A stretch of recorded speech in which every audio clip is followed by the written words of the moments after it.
Good morning, everybody, and welcome to Digital Media Sync at Known Live. And I'm actually at Known Co-working at 139, I almost said Church, Orange Street in New Haven. We're in New Haven. It's freezing. It's very, very cold, and my brain is completely frozen. So I just wanted to get that out of the way right now. I'm super excited to be here. I'm excited to be at Known and in the Known Live family. We've been doing Digital Media Sync with Known Live for a long time, like from April until like now it's December. So a good portion of 2020. So I just wanted to mention that when I came into the office today, I had a little gift, which I'm super excited about. And all of us Known members are going to have this. Known hosts and knownpreneur mentors and instructors, and I'll talk about that in just a little bit. And I don't know if you can, oh, you can see it. Hold on, here, I'm gonna put it right. So this is my little pin. This is my I Am Known pin. And so I'm gonna put that on today. So we have that going on. So just a little bit of admin stuff before we get into the nitty gritty. And I hope my friends are here that I tagged earlier. I wanted to talk about some of the top trends over the next few weeks, what's going to be going on in 2021 for social media and for digital media. And I wanted to get some feedback and input from my colleagues as well. So if you are here and you want to post in the comment section, I can see the comments. So ask questions or give me your ideas as far as what you've been seeing going on this year and what the trends may be for 2021. Just a couple of things about Known that are coming up. This coming year, actually one 2021 new item is going to be, for the first time, we are going to be doing something called Knownpreneurs. And this is a mentoring and instruction series. It's 16 weeks. It's free. It's specifically for the BIPOC entrepreneur and business community.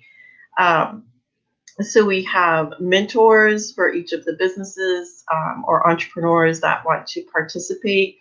We have had 20 applicants so far. So we are looking at that. There are 12 spots that are available right now. We're keeping it at 12 at the moment so that we can give attention to each of our entrepreneurs and each of our businesses. This is the brainchild of Sammy Williams of Sam's Word, and she just did an amazing job of putting this all together and having just a really solid curriculum. So I'm super proud and honored to be working with her and with Juan, who has provided the space, the actual physical space, but also the cultural space of being able to do this. So you'll hear more about that if you go to the Known Co-working page, Known Co-working group on Facebook, Instagram, and LinkedIn. So keep an eye on what's going on with that as well. So that's actually something that's happening in 2021. So I wanted to get kind of into, since we have a little less time than what I was expecting, StreamYard got a little cranky at my start time. So I had to re-engage with everything. So I'm going to go to a couple of articles that have been talking about what the digital trends are in 2021. So I think I want to share my screen and talk about this. And again, if you're here and you're watching, let me know what you think as well, if you agree with some of these trends. So the first one I'm going to go to is going to be from Social Media Today. So there's two publications, online publications that I follow since the beginning of social media time. And they are Social Media Today and Social Media Examiner. And there's a bunch of other ones. There's a bunch of, digital trends and everything like that. And then there are platforms that have their own blogs and publications that talk about these things. So I am going to share my screen.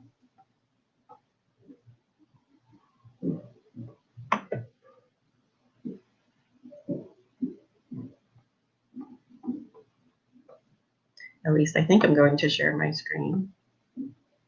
I might just be reading this. I'm just reading this to you. No problem. Okay, there we go. So this article says experts predict top 10 social media trends for 2020. How will social media marketing change in 2021? So it says, given the events of this year, it's seemingly impossible to predict what might be coming next, but there are some clear trends and shifts emerging which will impact how we conduct our marketing activity moving forward. Ain't that the truth? So these are some of the things that have been compiled. So this is in partnership with TalkWalker and HubSpot. So HubSpot is one of the largest CRMs. Salesforce, I think, is the other one, and there's like a couple of other ones, but we're gonna talk about that. All right. So did I miss number 10? Because it starts with number 9. All right. Well, whatever. It's 2020. Oh, here's number 10. So it says remixing the new UGC. So remixing brand content with users is on the rise. Number 9 is coronavirus content will focus on the 4 C's. So 78% of consumers want brands to help them with their daily lives. Yeah, I want help with my daily life. So this is community, cleanliness, contactless, and compassion. So it's interesting that they're still talking about coronavirus and what it means as a brand in these areas, right? So community, how are these brands reaching out to the community?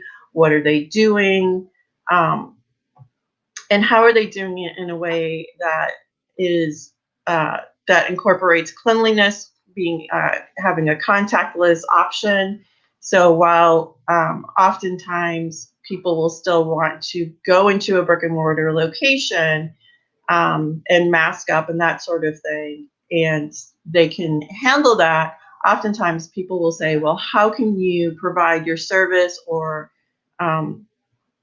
products to me in a way where it's contactless? And that's really difficult, obviously, for some businesses, and other businesses can do that. So what consumers are asking of brands are making sure that if the interactions cannot be contactless, that there's quite a bit of safety and health being taken into consideration. So, for example, I'm here in the office at Known because I know that they clean the office, that they have top of the line products, and that they're utilizing to make sure that everything is clean and healthy, and that our experience is a safe, clean, and healthy one. That we're in common areas, we mask up. I'm in my office. I don't have to mask in my office because I'm in a different air filtration system and that sort of thing. So I'm in a different area. I don't wear a mask when I go out where other people are. I do wear a mask. I know that, everything is being cleaned. So this is the type of, this is an example. This is what people are looking for in their experiences. I don't know if you can see this. I'm going to pick it up a little bit. All right, so I'm going to move on. Messaging will become more mimetic. There's going to be more memes. So the 55% of 13 to 35-year-olds are sending memes every week. I'm going to say that I think everybody, no matter what their age is sending memes every week. I think that our bandwidth right now is very limited. We're all trying to like muddle through and that sort of thing. So memes are one way of people kind of interacting, giving like the bare minimum, basically. So it sounds like what consumers are saying is like, we're pretty good with the bare minimum. It also memes are humorous as long as they're not mean or hurtful or that sort of thing. So thinking about things from the perspective of memes, showing that there's humor, that there's empathy. Memes can show empathy as well. So thinking about it from that perspective. It's okay to meme. There, that's my blessing for 2021. It's okay to meme. Nostalgia marketing will engage your audience. So nostalgia mentions increased 88% during the lockdown. And that makes sense, right? Remember when we could do this? Remember when we could go sit in a restaurant together, when we could go to a bar, when we could go see a concert and, and that sort of thing. But also, kind of like whatever the good old days are. This image is actually from the Super Mario Brothers game. It looks like it's from like the old Super, like 1980s Super Mario Brothers game. So 2021, the year of nostalgia. I don't know, how particularly true that is or what that is going to look like later in 2021. But that's what social media today is saying HubSpot and Walk Talk is saying, or Talk Walk. Okay, this is a big one. I'm gonna be serious about this one. Number 6, conversational marketing will drive sales. So connect to your audience through real conversations. This is definitely something that I've seen a lot of, especially in second through fourth quarter 2020 holiday selling as well. And so I've been, talking to a lot of my clients as far as the brick and mortar stores or those that are selling products online. And they are just doing a really great job of having those conversations with their customers, helping with choosing gifts, picking out gifts, providing that extra value of really understanding what their customers want in making a purchase. So this is something that is really huge. And the other thing too is I've been seeing a lot of businesses, small businesses, really engaging with their customers in new ways that they kind of, some have very good, have very good habits in staying engaged online.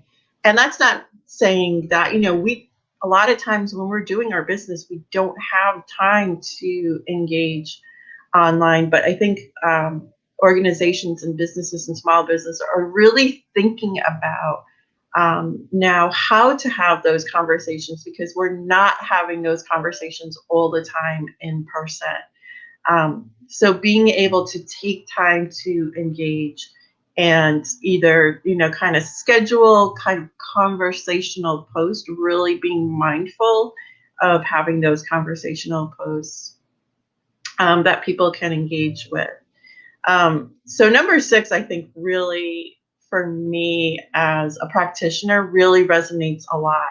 And I have to say, I'm just going to say this, I've been doing this part of it for years, ever since the very beginning when social media was first coming out and I was working with businesses.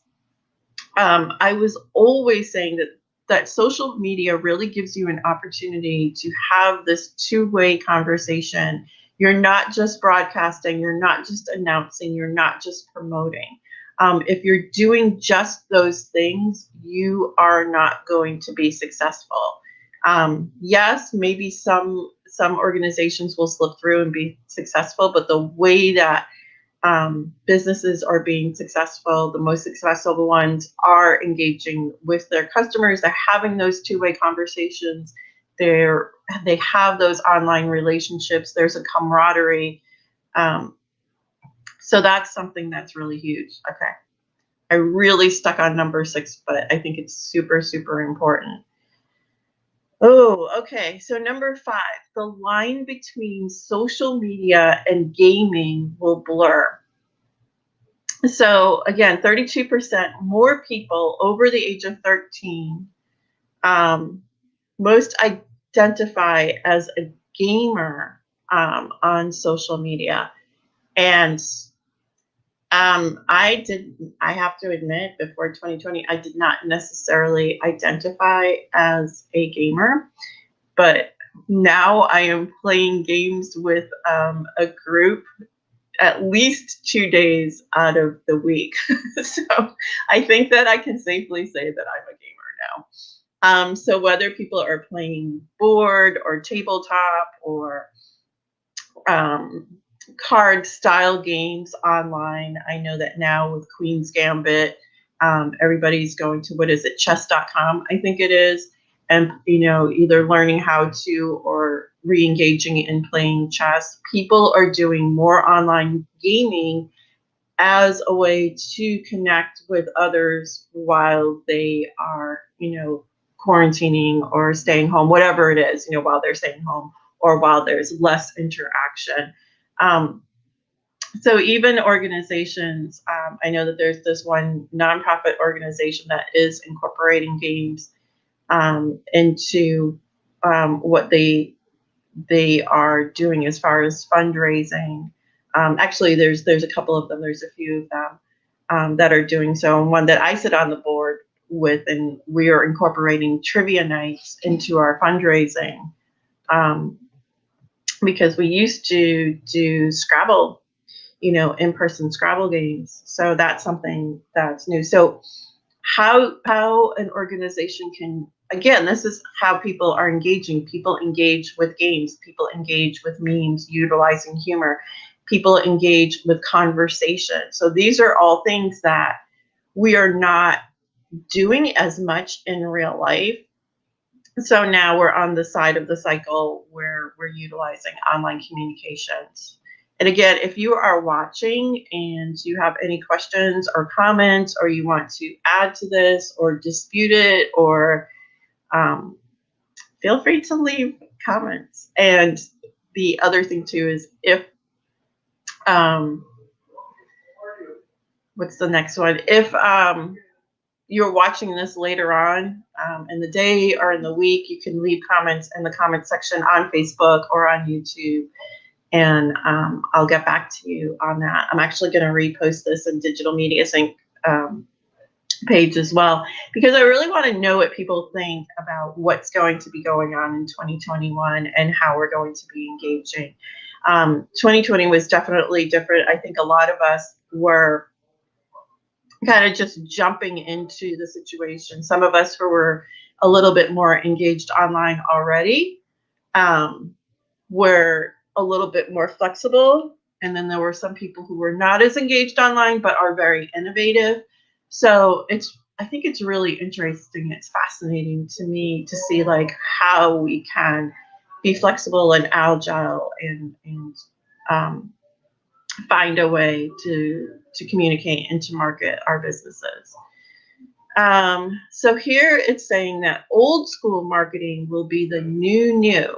So what that means is 55% of Americans now listen to podcasts, which it's interesting that that's considered old school marketing, because I think for me at least, and I think a lot of people that I know, and somebody who's, I guess, younger, more, I don't know, what's the word?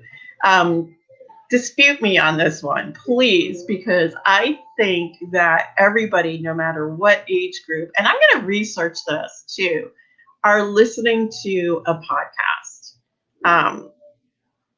I know it's saying 55% of Americans now listen to podcasts. And that's an interesting way of saying that because it's now listened to podcasts. So does that mean that only, like, what percentage were listening before and are continuing to listen, and then what percentage have just, hey, they just rode, they just got in on this. It's not old school. They just figured it out. So this is interesting too. Okay, number 3. Social media giants will adapt to the new normal. Okay, so the big 3 still dominate conversation as their size allows them to adapt the quickest.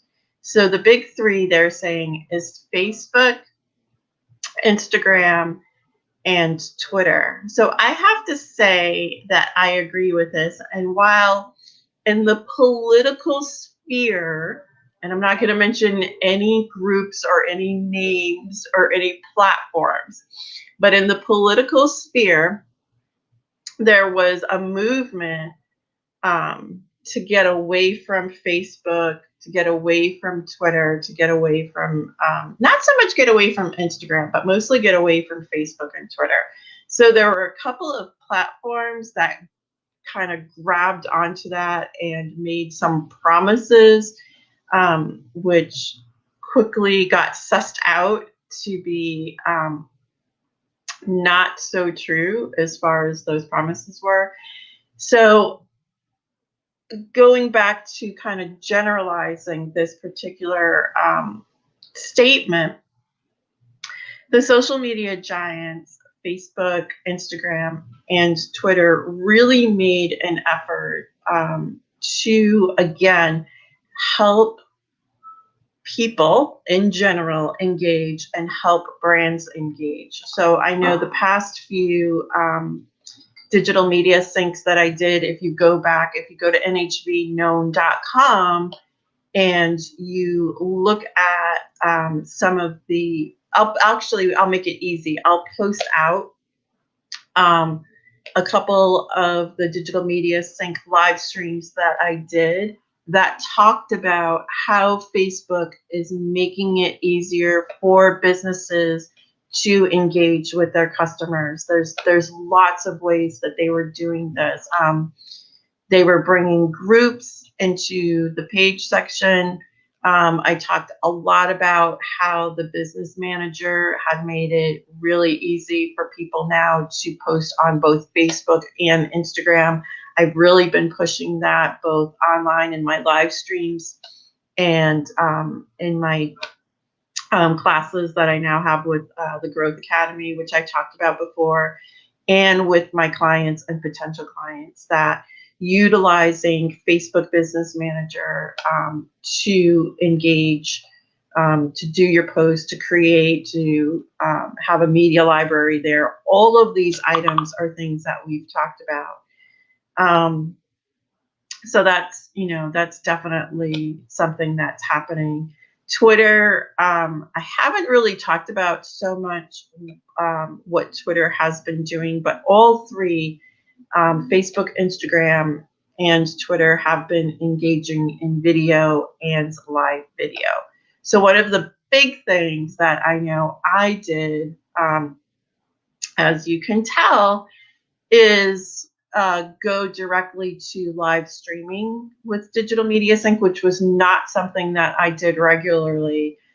It would either be in person, and then the first few weeks of the pandemic shutdown, we actually just did Zoom calls and we communicated with each other through the Zoom calls while we're utilizing Digital Media Sync. So that was definitely something.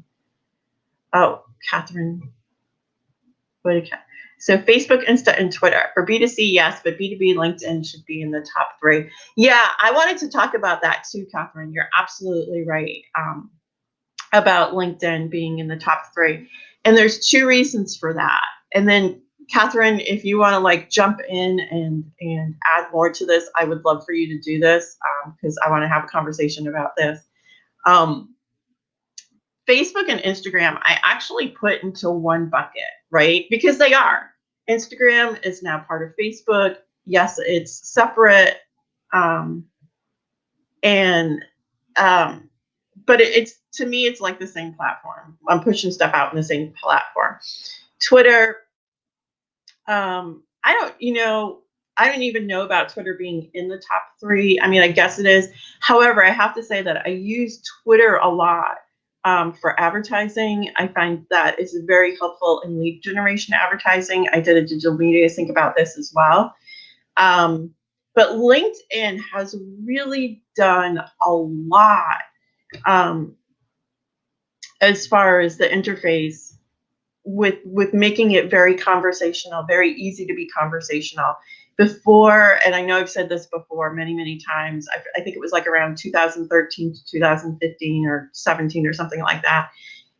LinkedIn was so stodgy and static, and I just really did not like being on LinkedIn. It's very salesy. I still think that there's still a bit of kind of salesy, spammy stuff. But I think now LinkedIn has done a lot of things to help prompt, conversation. So if we're talking about, what's going to happen in 2021, we're really talking about more engagement, more conversation. From that perspective, I think that you're right. So I would say Facebook/Instagram and Twitter and LinkedIn. So Catherine, good point. And then we have Nadine. So what do you feel about TikTok and the newer platform? Okay, so there's what I feel. And then there is what the reality is. So the interesting thing about TikTok and what I've found so far, and you have TikTok, TikTok. Facebook is really trying to push WhatsApp. And I find that what's interesting about TikTok is right now, the closest that I've gotten to TikTok, Nadine, is that I see TikTok videos on Instagram, on Facebook, on Twitter. So somebody will like push out, and I think that that's great. And I think that TikTok definitely has a place in the field. What's interesting would be to see what the experts say as well. So I haven't seen the experts bring in TikTok as a platform. So we'll see what happens. Let's see. So I'm going to go to the last two on this particular article. So this is socialmediatoday.com. And what I'm going to do is I'm going to copy and paste the boop. I'm going to copy and paste the article. So this is just one article, and I thought I was going to take a look at more than one article, but I don't think that that's going to be the case. I think I'm going to have a hard stop at 9:30, but I want to continue this conversation for the next couple of weeks. Because it makes it really easy for me, and I don't have to do a lot of research. And I want to see if people, like Catherine and Nadine, if you have a moment to pop in the next couple of weeks. Chris Tonsky, Randy Spina, Lance, if I missed any, Rebecca, if I missed any, Zach. I keep saying if I miss anybody, and then I remember one more name of somebody that I wanted to see, and just people who utilize social media, in their world. All right, so now I have to go back to this is not the right article. I have to go back to the article. See, I'm being really conversational right now. All right, so number 2, digital disinformation will be tackled, right? The quintessential fake news. There were 101 million, is 101M million? I always get confused because 101K is 1,000. Mentioned, I'm going to say million, 101 million disinformation leading up to June 2020, right? So fake news has always been a thing in social media, but it seems like this year it was more talked about. I'm not sure if it was more prevalent, but it was definitely more talked about. And this year also being a politically charged year with the election and everything that's going on, information about the pandemic and about the coronavirus, there was a lot of misinformation and disinformation and a lot of fake news. Um, it's really difficult. And I know that the platforms, Twitter, really had to, Twitter and Facebook, I guess not so much LinkedIn, because there wasn't very much political discourse on LinkedIn. And, here's a question for you if you're watching, or anytime that you're watching this. So just, drop a note in the comments. When you see political posts on LinkedIn, what do you do? How does that make you feel about the brand, or about the person who is posting, the professional that's posting? I know, I mean, on Twitter, on Facebook, I am super political. No matter what you get what you get.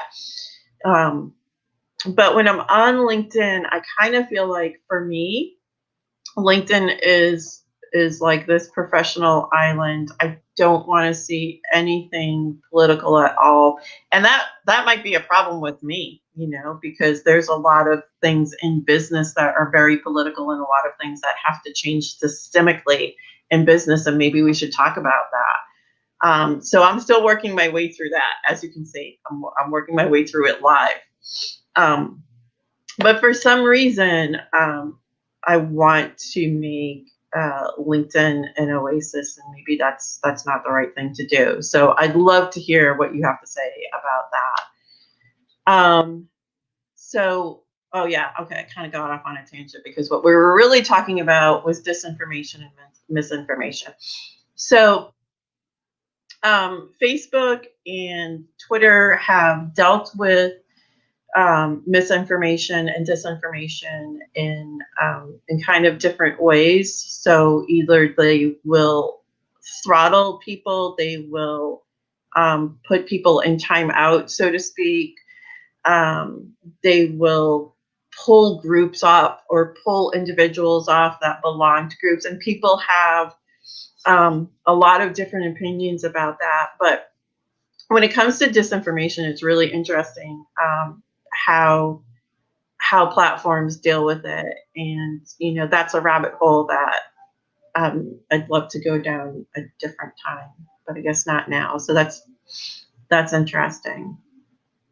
So I guess what this particular article, just to wrap this up, what this particular article is saying about disinformation is it's still going to keep happening, and people are going to have to find ways to deal with it. Platforms are finding ways to deal with it. Audiences will be more socially conscious. That's the number one thing in this item in this article, is it's talking about what the 2021 trends are for online communications. So it's saying here that consumers are now more aware of global issues and how brands tackle them. I feel like there's an ebb and flow. Again, I'd love to hear what you have to think about this. There's an ebb and flow as far as social issues are concerned, right? There's this big surge of enthusiasm for social issues and for dealing with social issues, and brands really kind of taking up the gauntlet for their cause, and then it kind of ebbs back, and then people tire or get fatigued of social issues, and then there's a surge again, and then there's fatigue, and then there's a surge and fatigue. So it seems like it's saying in 2021 there's going to be a surge, and I'm hoping people become and stay more socially conscious. I mean, this is the world we're living in. Come on, can't get fatigued. Just keep going. All right. So that was the first in this series, and I think I'm going to continue to make this a series as far as what different groups, different professionals, different publications are saying about what the trends are going to be for 2021. So this particular article, just to recap, and again, if you have any comments about any of these things, please post them, let me know. I love having these discussions. This is like my career. This is what I do.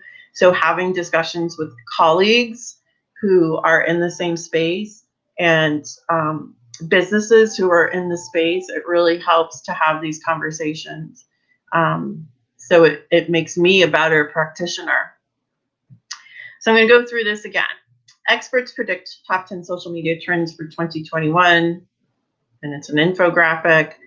So number 10, remixing is the new user, I forget what UGC is. Remixing brand content with users is on the rise, right? So it's just saying kind of like repackaging, reutilizing, and I'm always saying that anyways. Number 9, coronavirus content will focus on the 4 Cs. We're still going to be dealing with the coronavirus even well into 2021. So the 4 Cs to think about is community, cleanliness, contactless. Are there contactless options? If there's not contactless options, then how are you showing that you have a clean, safe environment in your space? And compassion, right? Because we're all in the same boat.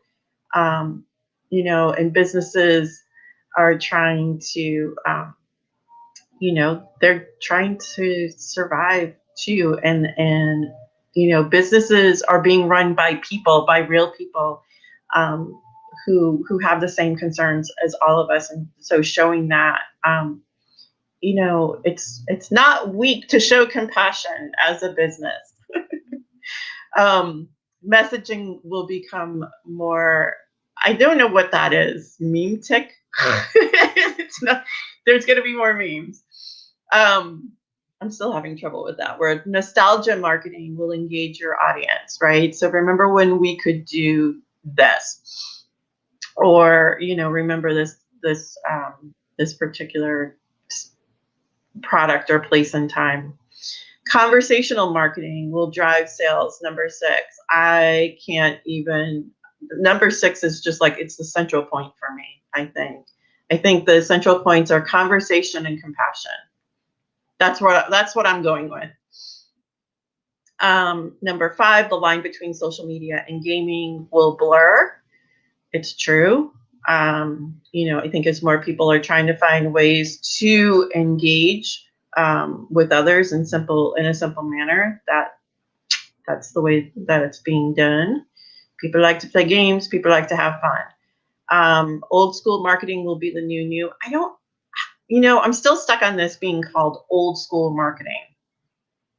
I really am. Podcasts are like, I'm just going to say it, podcasts are forever. Also shout out to Baobab Tree Studios, the podcast central of New Haven and the greater world. Number 3, social media giants will adapt to new normal. And I'm going to push back on this little infographic piece here, which is saying Facebook, Instagram, and Twitter. I'm going to agree with Catherine Seske and say that it's Facebook/Instagram because they are one, Twitter and LinkedIn. Digital disinformation will be tackled.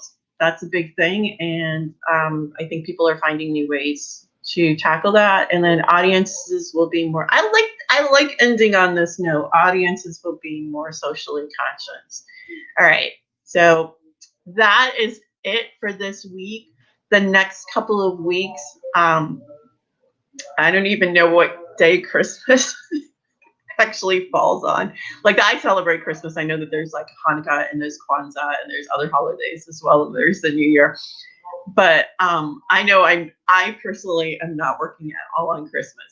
So point being made, the next couple of weeks, I am going to pull more articles, and I'm going to make this really easy for me and really conversational for all of us, because I really think that we want to come into 2021 understanding how we're going to utilize our online space, how we're going to be marketing in the digital world. So I think we're going to dive a little deeper. This was a nice, light little article to start with, and then we'll get um, more in depth. So goodbye, everybody, and I will see you next Tuesday.